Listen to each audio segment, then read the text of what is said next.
ಎಲ್ರಿಗೂ ನಮಸ್ಕಾರ. ಇವತ್ತಿನ ನನ್ನ ದಿನ 6:30ಗೆ ಶುರುವಾಯಿತು. ಬೆಳಿಗ್ಗೆ ಎದ್ದು ಫ್ರೆಶ್ ಅಪ್ ಎಲ್ಲ ಆಗಿ ರೆಡಿಯಾಗಿ ಹೊರಡ್ತಿದ್ದೀನಿ. ಎಲ್ಲಿಗೆ ಅಂತೆಲ್ಲ ಕೇಳೋಕೆ ಹೋಗ್ಬಿಡಿ, ಪೂರ್ತಿ ವಿಡಿಯೋ ನೋಡಿ ಗೊತ್ತಾಗುತ್ತೆ. ಇವತ್ತು ನಾನು ಸೆಕೆಂಡ್ ಡೇ ಆಫ್ ಪೀರಿಯಡ್ಸ್ ಆಗಿರೋದ್ರಿಂದ ನಂದೊಂದು ಸ್ವಲ್ಪ ಚೆಕಪ್ ಇತ್ತು, ಸೊ ಅದಕ್ಕೆ ಹೋಗ್ತಾ ಇದ್ದೀನಿ. ಮನೆಯಿಂದ ಆಟೋ ಬುಕ್ ಮಾಡ್ಕೊಂಡು ಬಸ್ ಸ್ಟಾಪಿಗೆ ಬಂದೆ. ಬಸ್ ಸ್ಟಾಪಲ್ಲಿ 1/2 ಅವರ್ ವೆಯ್ಟ್ ಮಾಡಿದ್ದೀನಿ. 2 ಬಸ್ ಬಿಟ್ಟು 3ನೇ ಬಸ್ಸಿಗೆ ಹತ್ತಿದ್ದೀನಿ, ಸೀಟ್ ಇರಲಿಲ್ಲ ಅಂತೇಳಿ. ನಂಗೆ ನಿಂತ್ಕೊಂಡೆಲ್ಲ ಹೋಗೋದಕ್ಕೆಲ್ಲ ಆಗ್ತಿರಲಿಲ್ಲ. ಇವತ್ತು ಫುಲ್ಲು ನನಗೆ ಅಷ್ಟು ಪೇಷನ್ಸ್ ಎಲ್ಲ ಇರಲಿಲ್ಲ.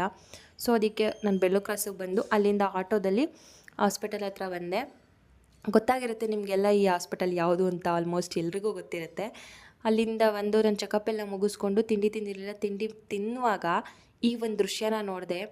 ಅದು ನೋಡಿ ಅದಕ್ಕೆ ಕೇಳಿದ ತಕ್ಷಣ ಆ ಯಪ್ಪ ತಿಂತಿದ್ದ ಬಿಸ್ಕೆಟ್ನ ಅದಕ್ಕೆ ಹಾಕ್ತಿದ್ದಾರೆ. ಆಮೇಲೆ ಇಡ್ಲಿ ತಿಂದು ಒಂದು ಕಪ್ ಕಾಫಿ ಕುಡಿದು ಮೈಸೂರು ಕಡೆ ಹೊರಟೆ. ನನಗೆ ಬಸ್ಸು ಮೈಸೂರಿಗೆ ಯಾವಾಗ ಬತ್ತು ಅಂತಲೇ ಗೊತ್ತಾಗಿಲ್ಲ, ಅಷ್ಟು ನಿದ್ದೆ ಮಾಡಿಬಿಟ್ಟಿದ್ದೀನಿ. ಬಸ್ ಹತ್ತಿರೋದು ಅಷ್ಟೇ ನೆನಪಿರೋದು ನನಗೆ.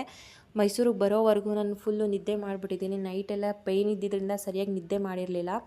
ಮೈಸೂರಿಗೆ ಬರೋ ಅಷ್ಟೊತ್ತಿಗೆ ಫುಲ್ಲು ಜೋರು ಮಳೆ ಬರ್ತಾಯಿತ್ತು. ನಾನು ಬಂದಾಗ ಸ್ವಲ್ಪ ಸ್ವಲ್ಪ ಸೋನೆ ಆಗ್ತಾಯಿತ್ತು.